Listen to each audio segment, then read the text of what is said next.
By the way, folks, a minor correction on Yemen. It was not Al-Qaeda that toppled the quasi-pro-American government in Yemen. They were toppled by the Houthis. Now, the importance about that, the Houthis are Shia. Al-Qaeda is Shiite.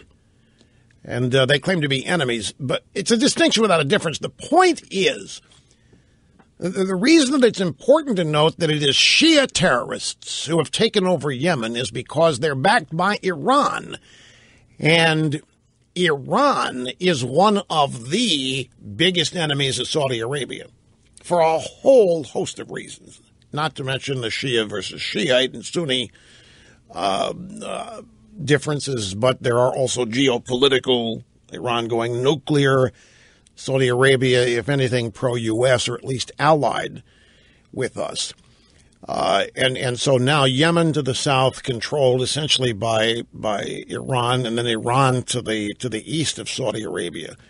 They're surrounded, and their new king has dementia.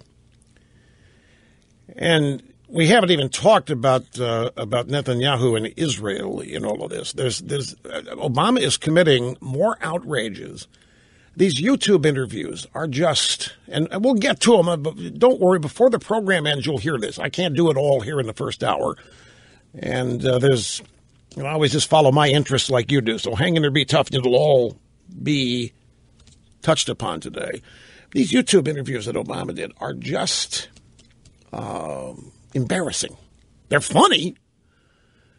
And had they been done with anybody but the president of the United States, it'd be outrageously hilarious. They still are outrageously hilarious, but it's just another example of the prestige and the esteem of the office being ripped to shreds right before our very eyes. In the meantime, we have this controversy with the Prime Minister of Israel, Benjamin Netanyahu. Here's Obama. Let me grab a call. I got a guy who wants to ask me about this, and it's open line Friday. Always try to get a call in the first hour. For Richard in Philadelphia, you're first, sir. Great to have you, and I'm glad you called. Hi, good afternoon, Rush. My question is how much time and effort went into these YouTube videos starring the woman who eats cereal out of a bathtub in which she's sitting? But yet Netanyahu will not even get a word from the Secretary of State or even probably the dog catcher. It's worse than that. It's worse. I mean, everything you've said is true. Now, this YouTube stuff, for example, Obama's talking to this. What is this Glozell Green? Do you know who Glozell Green is? But you hadn't heard of Glozell? Well, I hadn't either. But apparently Glozell Green is a big video star, YouTube star, because she swallows whole spoonfuls of cinnamon. This makes you a star on YouTube. Right. Right. She sits in a bathtub filled with cereal and eats the cereal she's sitting in a bathtub. Yeah, this makes her a YouTube star, which makes her a video star in America. This is Obama had a YouTube interview, yeah, and bright green lipstick, of course. Anyway, she's talking to Obama. Obama's interviewing these people as an outreach to young people, and she says, yeah, Castro put the dick in dictator. Now, frankly, I'm kind of torn on that. Because is somebody willing to call Castro out to Obama who's buddies with Castro. So here you've got this low-rent YouTube sensation talking to yeah, Castro, he put the dick in dictator. You have to laugh. But it's still, as I say, if it had been, I don't know, Jay Leno talking to this. By the way, is Glozell Green male or female? Okay, it's a she. I had African American. Who would have figured that? Glozell Green, African American? Who would have known? Anyway, that's just, in the meantime, Richard here is right. Obama's off doing this. John Boehner has invited Netanyahu to come to the House of Representatives and make an official address to Congress over the situation. Oh, there she is. There she is. There's Fox are running a little clip of it. Oh, my, this is even worse than what I thought it was going to look like. Oh, man. Anyway, this woman's going to be a big star now. You mark my words. At any rate, Boehner has total authority over who's invited to speak, joint session or otherwise, to the House of Representatives. He invited Netanyahu. Netanyahu is attempting to influence the U.S. into ramping up sanctions against Iran. They're everybody in the Middle East is worried. Saudi Arabia is worried. The King of Jordan, also King Abdullah, is worried about Iran going nuclear. Obama doesn't seem to be worried about Iran going nuclear. And Obama, in fact, is on record as saying, well, who are we to tell them they can't? We've got nuclear weapons. Who are we to say they can't have them?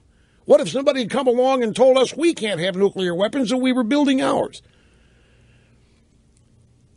Well, this simply that won't do. That fails to recognize the U.S. role in the world, understandably. So Boehner invites Netanyahu, and the White House is in a snit like you can't believe, because truth be known, Obama doesn't like Netanyahu at all and never has. It goes beyond the personal. It also happens to be political. It's not just that Netanyahu is the equivalent of conservative. It's that he's Jewish. It's that he heads the Israeli state, the Jewish state. And it's clear that Obama and his administration have a problem with Israel. They think Israel, just like they think the U.S. is the problem in the world, Israel is the problem in the Middle East. Do not doubt me. Even if they won't admit it in so many words, do not doubt me. That's this administration's view of Israel, that everything over there could be solved. We could have a peace process. We could have a Palestinian state, whatever we want. We could have a nuclear Iran that didn't threaten anybody if we just didn't have to deal with the Israelis. And Obama's made that abundantly clear. Remember, you may not, but I do. You remember the first visit to the United States by Netanyahu after Obama had been immaculated. Netanyahu and a small contingent of people show up at the White House for a meeting with Obama. And Obama starts the meeting, and after a few short minutes goes by, tells Netanyahu he's leaving. He's going to the residence to have dinner with his wife and kids. He tells Netanyahu, he sends him off to another room in the West Wing off the Oval Office, packs him in there, and gives them 2 hours to come up with whatever would be acceptable to Obama in terms of whatever they were discussing at the time. I mean, it was one of the most insulting episodes that I can recall taking place, that I've ever heard about taking place in the White House. And that was the first, maybe the second, but I mean, it was early. It was 2009 when this happened. And it has never gotten any better. And Obama has had a snit over Israel every time subject comes up, Middle East, Arab Spring, Muslim Brotherhood, you name it. Israel is the reason for problems in the Middle East. So Boehner's invited Netanyahu. Netanyahu's accepted. And Obama is in a snit over this because he thinks he should have a role in the invitation. He thinks he should have been involved in extending the invitation. He should have been involved in a decision to invite Netanyahu. And the last thing that's happened that I've heard of is that Obama sent some sort of message to Netanyahu threatening him. You better not discuss. You better stop working with members of the House of Representatives and the Congress. You better stop trying to get them to tighten sanctions on Iran. Obama's trying to get rid of the sanctions. Obama's trying to get rid of all the economic sanctions we've got on Iran. Netanyahu is going to come, and one of the things that's expected he's going to speak about is the need to tighten sanctions.